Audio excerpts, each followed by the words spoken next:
안녕하세요. 저는 40대 중반의 뜨개질하는 가정주부입니다. 평소 작업을 하며 즐겨 듣는 사연 열차에 제 사연이 소개된다고 하니 벌써부터 떨려오는데요. 큰 용기를 내어 사연을 보내니 잘 들어주셨으면 좋겠습니다. 그러면 뜸들이지 않고 시작해 볼게요. 저와 남편은 시댁에서 살고 있었어요. 부끄럽지만 저희가 모시고 산다는 것보단 저희가 얹혀 산다는 말이 맞는 상태였어요. 처음부터 저희가 시댁에 얹혀 산 것은 아니었어요. 신혼 때는 저희도 저희만의 보금자리가 있었고 저 역시 회사 생활을 하고 있었어요. 그런데 남편의 하던 가게가 점점 바빠져 일손이 필요해졌고 전 남편을 돕기 위해 회사를 그만두고 남편의 가게에서 일을 하게 되었어요.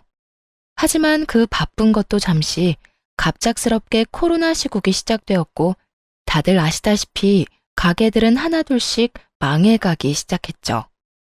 저희도 그 여파를 피해가지 못했고 결국 1년 가까이 적자를 내던 가게를 폐업하게 되었습니다.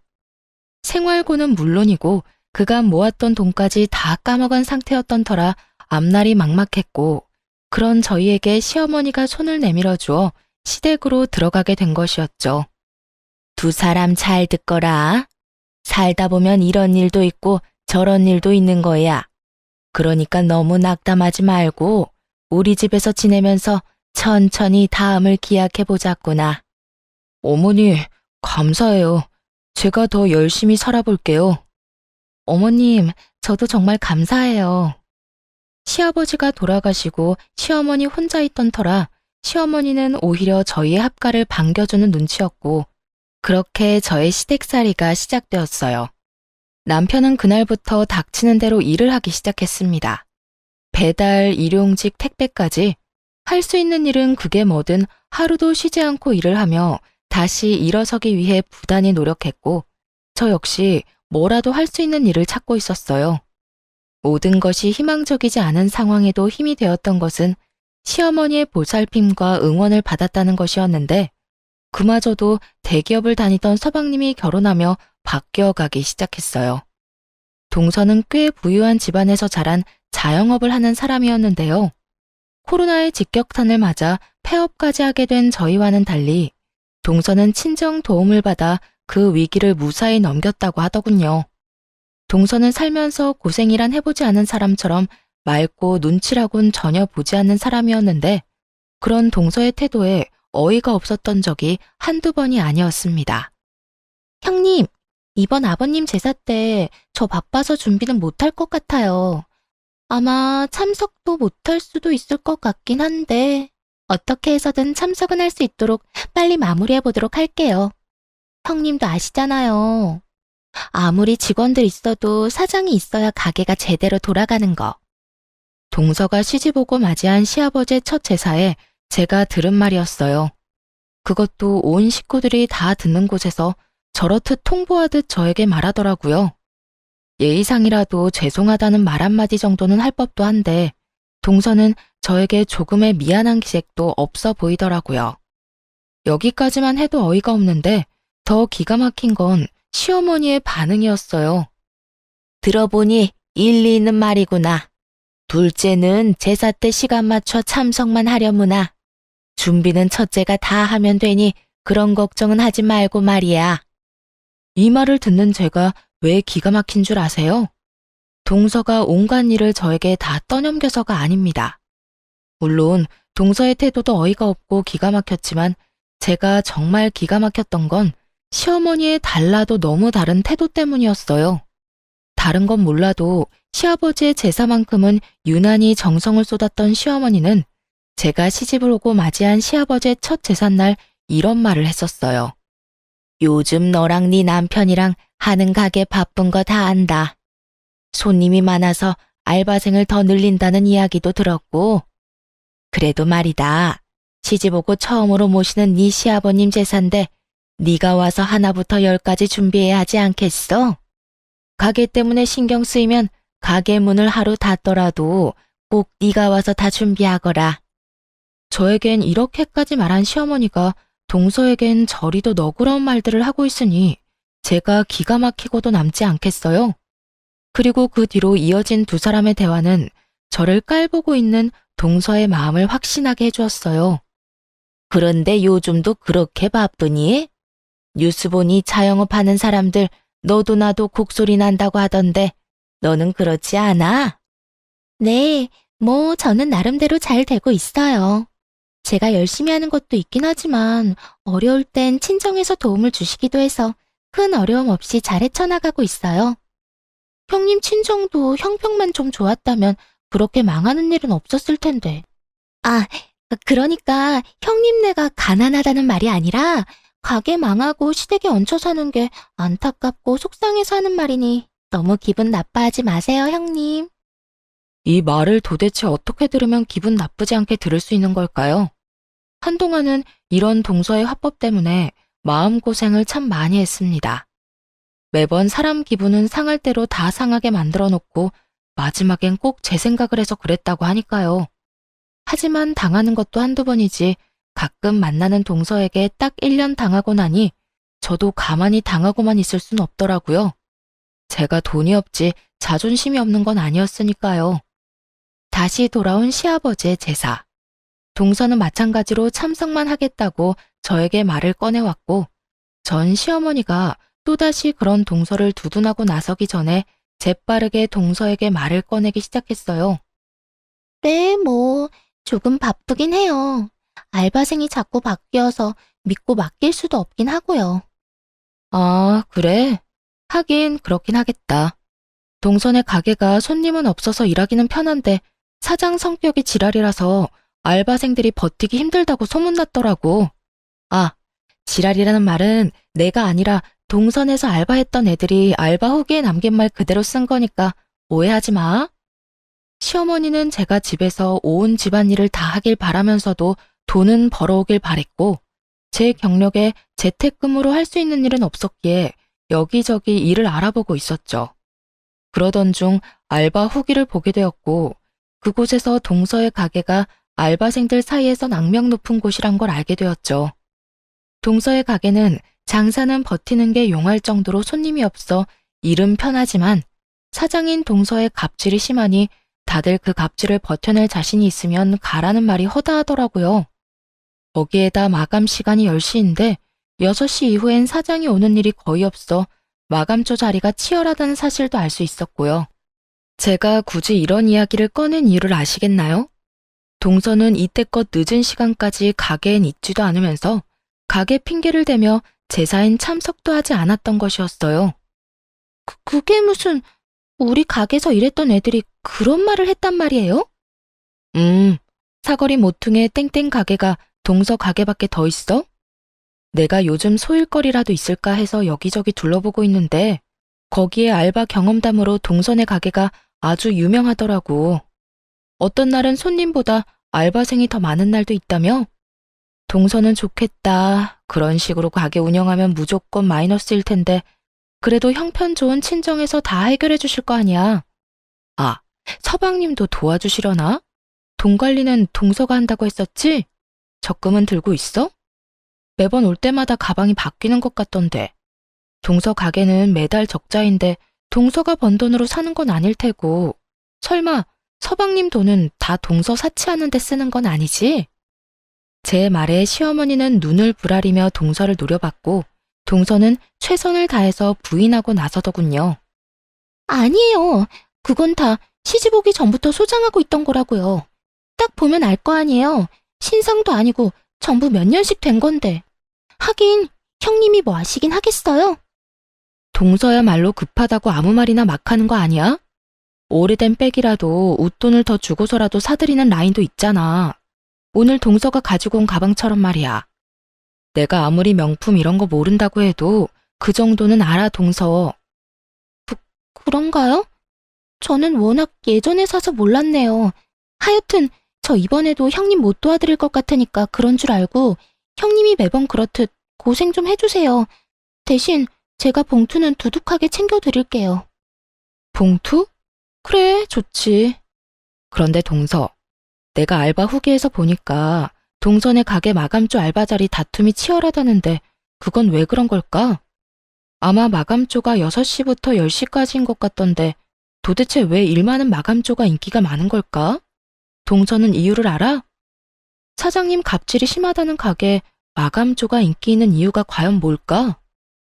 동서의 얼굴이 사색이 되더군요.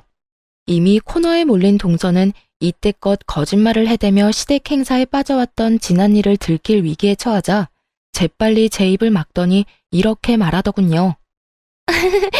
형님이 제 가게에 이렇게까지 관심이 많은 줄 미처 제가 몰랐네요. 내가 동서한테 관심이 없진 않지. 그래서 동서, 아까 뭐라고 그랬지? 이번에도 늦는다고? 참석만 할 거라고 그랬나? 아니요.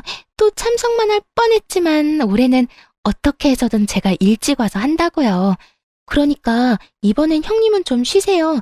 제가 다 해보도록 할게요. 그럴래 그럼? 이번엔 우리 동서 실력 좀 볼까? 아버님이 좋아하시겠네. 능력 좋은 둘째 며느리가 제사상도 다 차려주고 말이야. 아, 네. 그리하여 동서는 처음으로 시댁에서 일이란 걸 하게 되었고 시어머니도 자신의 만류에도 불구하고 동서가 하겠다고 나서니 지켜만 보더라고요.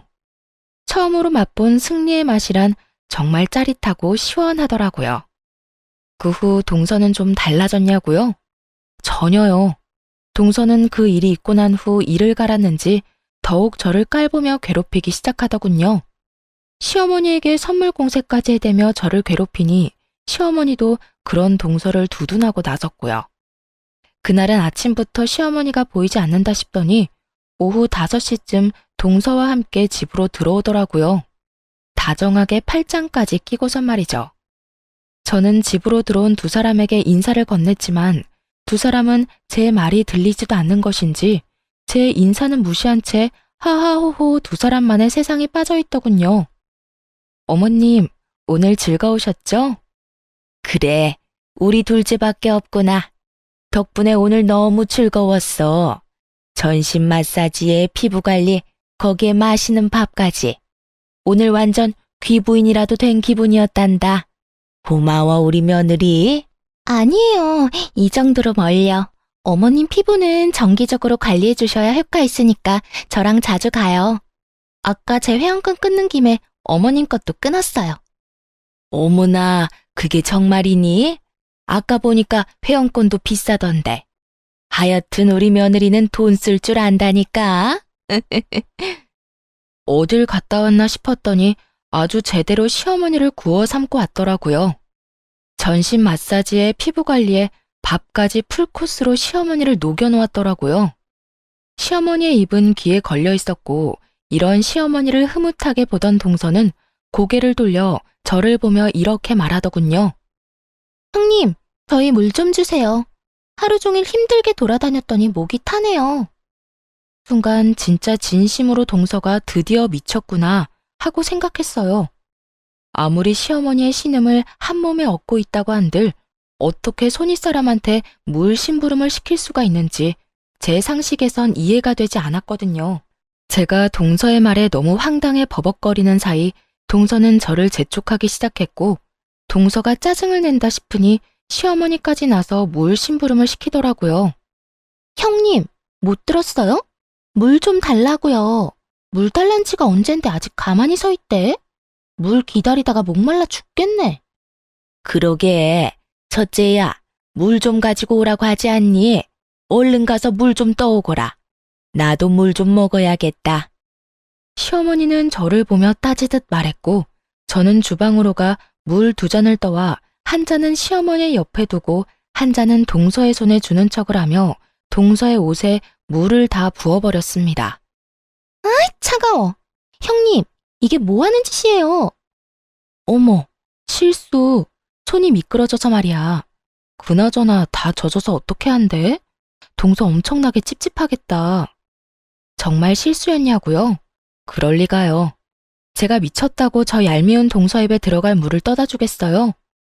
저는 시어머니의 말이 떨어지자마자 물을 확 부어 버려야겠다고 생각했고 그냥 동서의 머리에 부어버리기엔 너무 티가 날 것 같아 건네주며 일부러 손에서 놓쳐버렸던 거죠.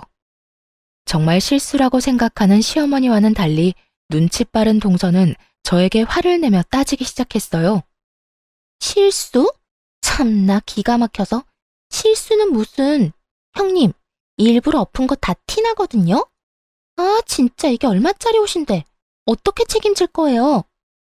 실수라니까. 그리고 커피도 아니고 물이야, 물. 그 옷은 물 쏟으면 옷이 다 녹아내리기라도 해? 그런 것도 아니면서 책임은 무슨 책임? 괜히 오버하면서 괜히 사람 잡지 말고 나한테 이럴 시간에 얼른 집에 가서 옷이나 갈아입어. 아니면 내 옷이라도 줄까? 아니면 어머님 옷이라도 줘? 동서는 제 말에 그저 씩씩거리기만 할 뿐이었어요. 평소 온몸에 명품을 감고 사는 동서인데 제 옷이나 시어머니 옷을 입고 싶지는 않았을 것이고 그저 씩씩거리던 동서는 젖은 채로 집에 간다며 신경질적으로 시댁을 나서더군요. 그런 저를 보며 시어머니는 혀끝을 찼고요. 그러거나 말거나 저는 참 통쾌했습니다.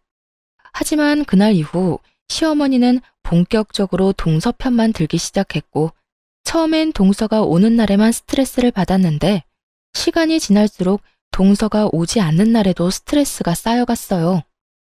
우리 둘째는 정말 싹싹하지 않니? 이번엔 글쎄 내 화장품까지 싹 다 바꿔주더라니까. 내 나이엔 고급 라인을 써줘야 한다고 말이야.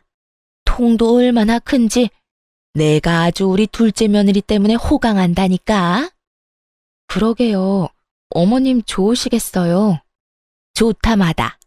내가 며느리 덕에 이런 호강을 다 누리게 될 줄은 몰랐는데 내 아들이 다른 건 몰라도 장가 하나는 정말 끝내주게 잘 갔지. 그렇고 말고. 역시 내 아들이야. 시어머니는 동서가 없는 곳에도 말끝마다 동서 타령을 하기 시작한 것도 모자라 제가 정말 식모라도 되는 줄 아는지 무리한 요구까지 하기 시작하더라고요. 얘 첫째야, 너 반찬 좀 만들거라. 네? 냉장고에 어제 만든 반찬 많은데 혹시 드시고 싶으신 게 있으세요? 아니, 반찬 좀 해서 둘째네 가져다 주려고 그러지. 그저께 만났는데 소갈비찜 먹고 싶다고 하더라. 그러니까 갈비찜은 꼭 하고 고기도 좋은 거 사서 해. 몇 푼 아낀다고 질 떨어지는 거 사지 말고.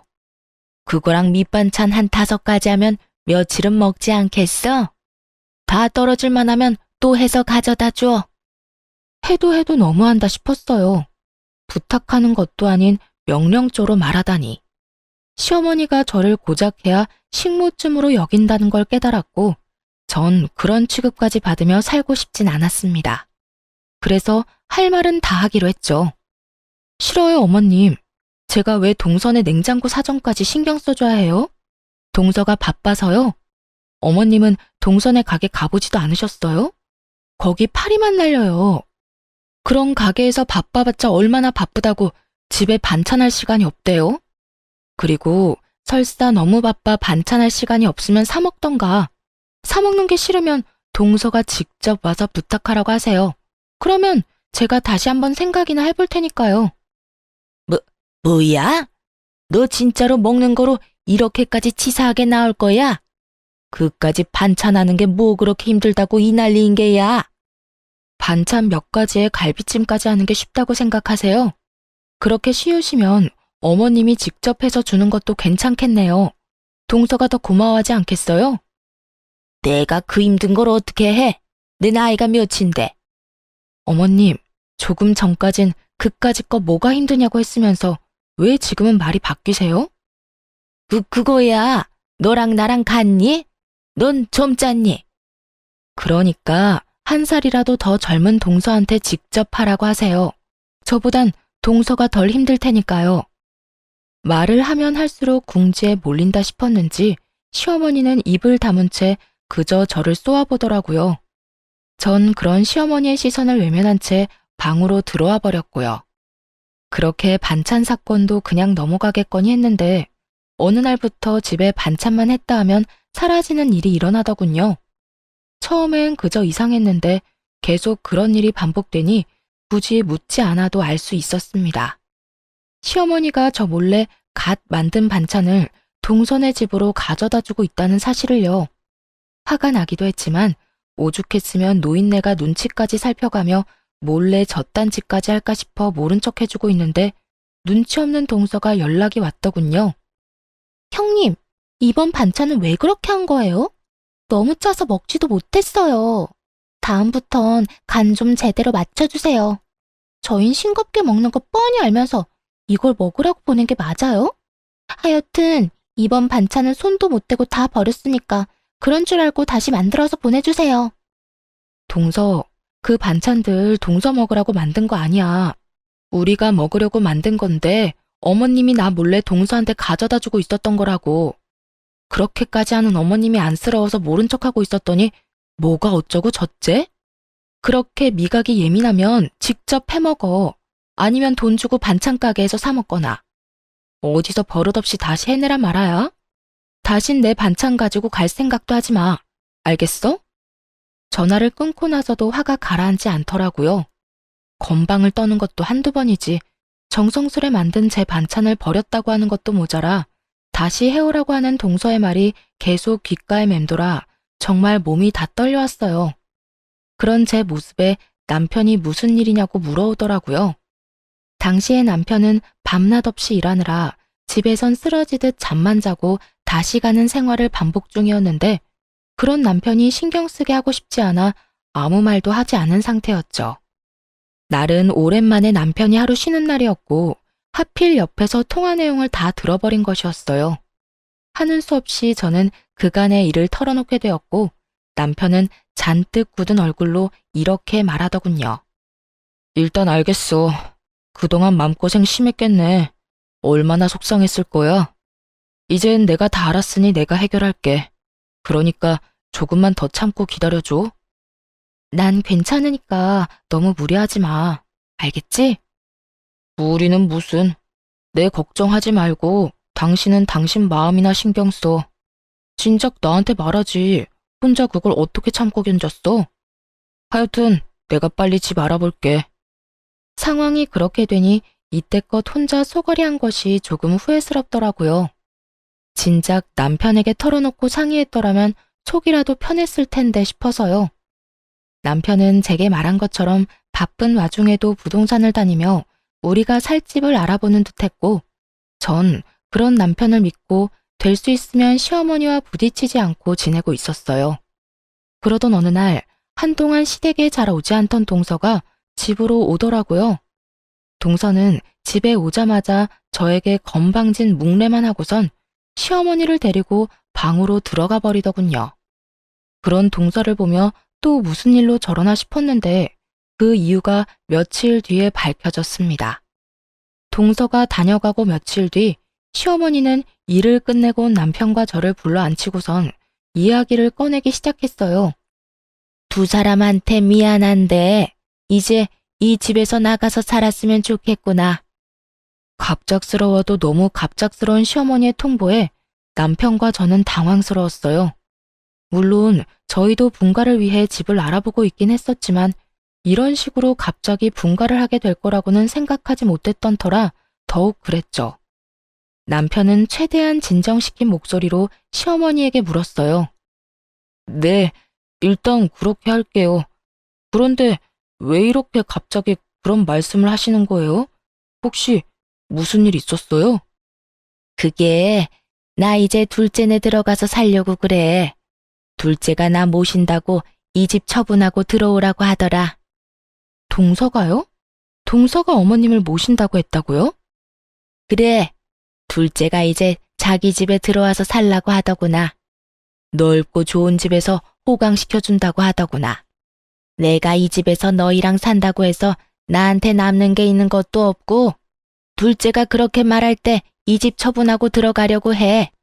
동서와 둘이 무슨 이야기를 나누었나 했더니 이거였더라고요. 시어머니는 이미 부동산에 집까지 내놨다고 했고 전 이 모든 상황이 의심스러웠어요. 제가 아는 동서는 저를 골탕 먹이기 위해 시어머니에게 잘하는 것뿐 시어머니를 모시고 싶어 할 위인이 아니었거든요. 제사 모시는 것, 명절 지내는 것, 하물며 시어머니 생신도 챙기기 싫어 이런 핑계 저런 핑계를 대가며 겨우 얼굴만 비치고 선물 공세만 펼치던 동서가 시어머니 호강을 위해 시어머니를 모신다? 그건 정말 말도 안 되는 것이었죠. 하지만 이런 제 생각과는 달리 시어머니는 동서의 말을 찰떡같이 믿는 듯했고 저와 남편에게 언제까지 나갈 거냐고 묻더라고요. 그래서 하는 말인데 하루라도 빨리 집에서 나가줬으면 좋겠구나. 너희 나가고 나면 나도 짐 정리 다 해서 바로 둘째 내로 들어갈 거니. 대략 언제쯤이면 나갈 수 있겠니? 내일 부동산 가보고 적당한 집 있으면 바로 이사할 테니 걱정하지 말고 짐 정리 시작하세요. 그런데 어머니, 혹시 집 처분한 돈은 어떻게 하실 건가요? 혹시 재수 씨 주는 건 아니죠? 남편의 말을 듣는데 설마 싶더라고요. 그러면서도 드는 생각이 어쩌면 그럴 수도 있겠다 싶더군요. 그날 동서와 시어머니는 방에서 꽤 긴 시간 동안 이야기를 나누었고 중간중간 시어머니의 놀란 소리나 탄성 소리 등이 들려왔었거든요. 하나둘 퍼즐이 맞춰가는 순간 시어머니는 말까지 더듬으며 일단 부인을 하고 나서더군요. 뭐라고? 내가 그 돈을 왜 둘째를 줘? 내가 따로 가지고 있을 거니 내 돈 걱정은 하지 말고 너희나 걱정해. 혹시 나한테 돈 내놓으라고 하려고 그러니? 혹시나 하는 말인데 그 돈 내 노후 자금이다. 절대 못 내주니 너희 살 길은 너희가 알아서 찾거라. 그럴 생각도 없어요. 저희도 저희가 살 집 구할 능력 정도는 충분히 되는데 왜 어머니 돈을 욕심내겠어요? 그저 걱정되어서 그랬어요. 걱정? 무슨 걱정? 혹시나 그 돈 재수 씨한테 투자했다가 잘못되기라도 하면 가족도 잃고 돈도 잃을 수 있으니 조심하시라고 말해주려고 했죠. 설사 그런 일이 있더라도 내 돈이니 너는 상관하지 말거라. 자꾸 돈 이야기 꺼내면 내 입장에선 네가 내 돈 노린다고 생각할 수밖에 없어. 그러니까 그만해. 그런 거 아니라고 방금도 말했잖아요. 정말 걱정되어서 한 말인데 왜 그렇게 화를 내세요? 그러니까 내 돈 걱정을 네가 왜 해? 집도 절도 없어서 내 집에서 이때껏 얹혀 산 주제에. 하여튼 너랑 이래서 이야기도 하고 싶지 않은 거야. 너랑 이야기만 했다 하면 좋던 기분도 나빠진다. 얼른 들어가. 이사 갈 날 정해지면 말해주고. 저 역시 마찬가지예요. 예전부터 늘 이런 식이었어요. 대기업 다니는 둘째만 아들 취급하시고 제 말은 늘 무시하고. 그래도 저희 힘들 때 흔쾌히 들어와서 하려고 해주셔서 이제 저한테도 마음의 문을 열었나 했더니 그것도 제 착각이었나 보네요. 어머니 말대로 앞으로는 어머님 일에 아무 상관도 하지 않을 테니 나중에 후회하지 마세요. 감정이 많이 상한 남편은 방으로 들어가 버렸고 저 역시 남편을 따라 방으로 들어갔죠. 방에서 저희가 대화를 나눠본 결과 시어머니는 동서에게 돈을 주는 것이 거의 확실해 보였죠. 하지만 저희가 말을 더 꺼내봤자 재산 노리고 그런다며 괜한 오해나 받을 것 같았고 우리 나름대로 충분히 위험성을 설명했으니 나머지는 시어머니가 알아서 판단할 거라 생각하기로 했습니다. 그 후 저흰 적당한 집을 구해 서둘러 이사를 나왔고 저희가 나오자마자 시어머니 역시 집을 처분해 동선에 들어가게 되었습니다. 그렇게 다시 시작하게 된 둘만의 생활이 참 좋더라고요. 비록 전셋집이지만 내 집 꾸미는 재미도 있고 살림 사는 것도 훨씬 수월했어요. 무엇보다 좋았던 건 저도 제 일을 알아볼 수 있다는 것이었어요. 이제 그저 집에서 시어머니의 뒷바라지만 할 일도 없고 대출을 내고 전세로 얻은 집이라 남편의 짐을 덜어주기 위해 저도 일을 구해보기로 한 것이었죠. 하지만 제 의지와는 달리 현실은 냉정했어요. 오랜 경력 단절에 언제 임산부가 되어버릴지 모르는 기혼자의 취업은 생각보다 더 쉽지 않았고 운이 좋게 면접까지 가게 되더라도 떨어지기 일쑤였어요. 그러는 와중 시어머니에게서 연락이 와 동서내로 좀 오라고 했고 마침 남편도 쉬던 터라 함께 동서내로 가게 되었습니다. 어머님, 저희 왔어요. 동서, 우리 왔어. 응, 왔니? 형님 왔어요? 편한 데 앉으세요. 동서와 시어머니는 소파에 편히 앉아 있더라고요. 저희가 왔는데도 불구하고 시어머니는 물론이고 동서까지 엉덩이 한 번을 떼지 않더라고요. 저희는 동서의 말대로 보이는 곳에 자리를 잡고 앉으려고 했고 그 순간 저를 향해 손을 뻗은 시어머니가 이렇게 말하더군요. 앉긴 뭘 앉아? 너 청소 좀 해라. 너도 알다시피 내가 먼지에 예민하지 않니? 둘째가 요즘 가게가 바빠서 청소를 못해서 그런지 내가 요즘 컨디션이 너무 안 좋아. 처음엔 제가 무슨 말을 들은 건가 했어요. 아무리 동서에게 홀린 시어머니라도 이런 말까지 할 리가 없다고 제가 잘못 들었을 거라 생각했는데 그게 아니더군요. 네? 저더러 동선에 청소를 하란 말인가요? 그래. 그러면 여기 또 누가 있니? 둘째는 이때까지 일하다가 왔는데 또 집안일을 하리? 넌 집에서 아무것도 하는 것 없이 노니까 힘이 남아돌 것 아니니? 그리고 너 청소 깨끗하게 잘하잖아. 그렇게 서 있지 말고 얼른 청소 좀 해. 이건 해도 해도 너무하는 행동이다 싶었어요. 제가 시어머니와 함께 살 때는 시어머니 집을 청소하는 것이야 당연하지만 시어머니가 산다고 해서 제가 동서 집을 청소하는 건 당연한 것이 아니잖아요. 하지만 시어머니는 당연하다는 듯 저에게 집안일을 시키고 있었고 전 그런 시어머니에게 싫다고 하며 따지고 들었어요. 싫어요. 여기 동서 집인데 제가 왜 청소해야 해요? 제가 힘이 남아 돈다고요? 제가 청소를 잘해서 그렇다고요? 어머님, 제가 설사 힘이 남아 돌고 청소를 엄청나게 잘한다고 해도 동서집은 절대로 청소할 맘 없으니까 정 집이 더러워서 힘들면 돈 주고 청소업체 부르세요. 동서, 돈도 많은데 청소업체 좀 불러드려. 괜히 이딴 일로 사람 오라가라 하지 말고. 동서도 참 생각이 없다.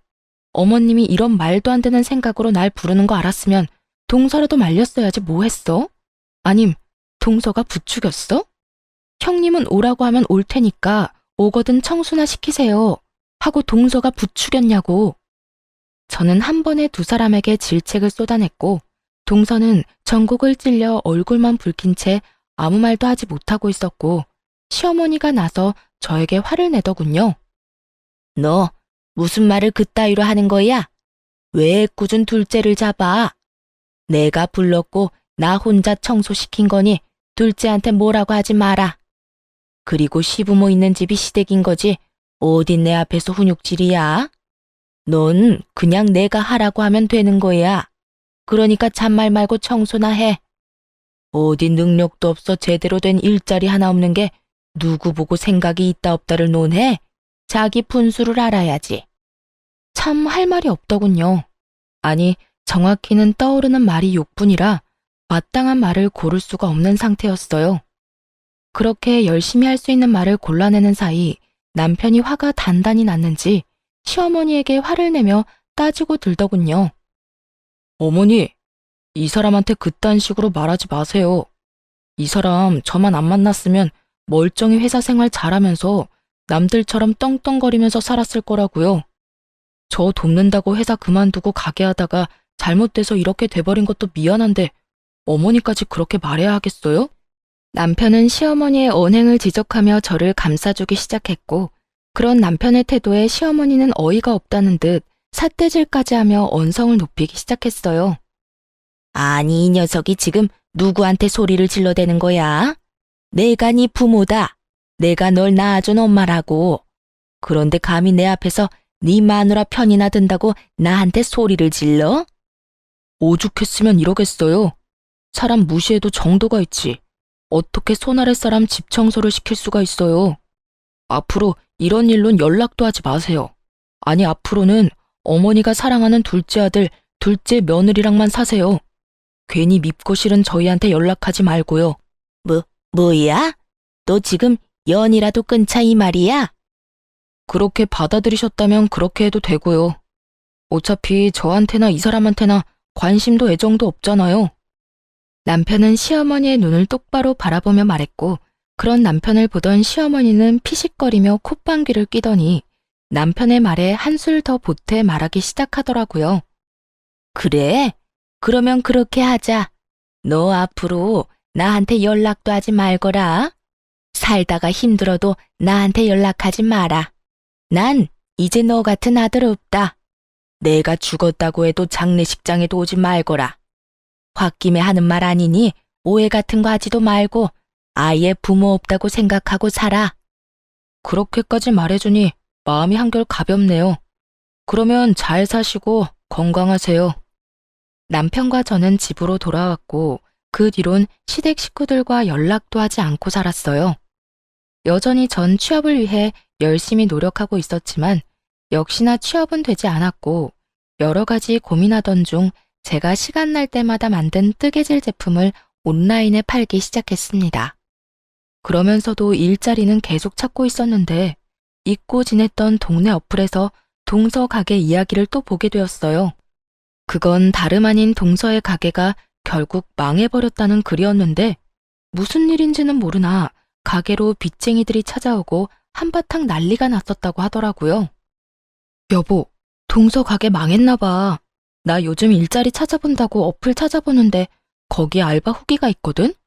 거기에 동서 가게에서 일하던 직원이 후기 썼는데 거기 망해서 빚쟁이들까지 찾아왔다나 봐. 이게 다 무슨 일이야? 그러게. 빚쟁이까지 왔다는 거 보면 상황이 심각하다는 건데 어쩌다 그렇게까지 된 거지? 그러니까 어머님 돈도 동서 다 줬을 텐데 그 돈도 다 날린 거 아니야? 동서네는 그렇다 쳐도 어머님은 어떻게 해? 그런 걱정을 왜 해? 알아서 하겠지. 당신 혹시나 어머니한테 연락이 와도 연락 딱 끊어? 괜히 약한 모습 보이지 말란 말이야. 전 알겠다고 했고 남편의 예상대로 시어머니에게서 연락이 오더라고요. 1년 만에 연락이 와서 당당하게 꺼낸 시어머니의 말은 정말 가관이었습니다. 부모 영 끊고 잘 살고 있니? 어머님, 모르는 사람이 들으면 저희가 일방적으로 영 끊어낸 줄 알겠어요. 장례식장에도 오지 말라고 하면서 딱 잘라낸 건 어머님이잖아요. 그땐 하늘이 두 쪽이 나도 연락 한 통 없을 것처럼 모지게 굴더니 웬일이세요? 다름이 아니라 내가 돈이 좀 필요해서 연락했다. 집 처분한 돈은 다 어쩌고 돈이 급하신데요? 그 돈이 자유로웠으면 내가 너한테 이런 연락을 했겠니? 그 돈은 다 투자를 해서 뺄 수도 없는 상황이야. 그러니까 너희 이때까지 모은 돈 나한테 좀 빌려주고 내가 투자금 회수하는 대로 이자까지 쳐서 돌려줄 테니 지금 바로 입금할 수 있겠니? 제가 시어머니에게 빚진 것도 아닌데 마치 빌려준 돈 받아가는 사람처럼 당당하더라고요. 그런 시어머니에게 잠시나마 안쓰러운 감정을 느꼈던 제가 얼마나 한심했나 모릅니다. 전 더는 시어머니가 저를 이딴 식으로 대할 수 없게 좀 더 단호하게 말하기로 했어요. 저희 그런 돈 없어요. 뭐야? 너흰 도대체 뭐 하고 살길래 그까짓 돈 몇 천만 원이 없는 게야? 하긴 가장은 변변한 직장도 없이 일용직이나 하고 다니고 능력 없는 마누라는 집에서 밥이나 축내고 있으니 그런 돈이 있을 리가 없겠지. 혹시나 했던 내가 바보였어. 그나저나 넌 언제까지 그렇게 놀고 먹을 거니? 정 안 되면 너도 일용직이라도 나가서 한 푼이라도 더 벌어봐. 그렇게 살아서 어디 살림이라도 나아지겠니? 시어머니는 저를 깔아뭉개는 많은 말들을 서슴없이 쏟아내고 있었고 저 역시 시어머니의 말을 들으며 분노가 폭발하고야 말았습니다. 어머님, 제가 그까짓 몇 천만 원이 없는 게 아니라 어머님을 빌려줄 그런 돈이 없다는 말이었어요. 뭐야? 너 지금 이 시험이 놀리는 게야? 너 지금 나랑 말장난해? 제가 왜 어머님이랑 장난 같은 걸 하겠어요. 시간 남아도는 것도 아닌데요.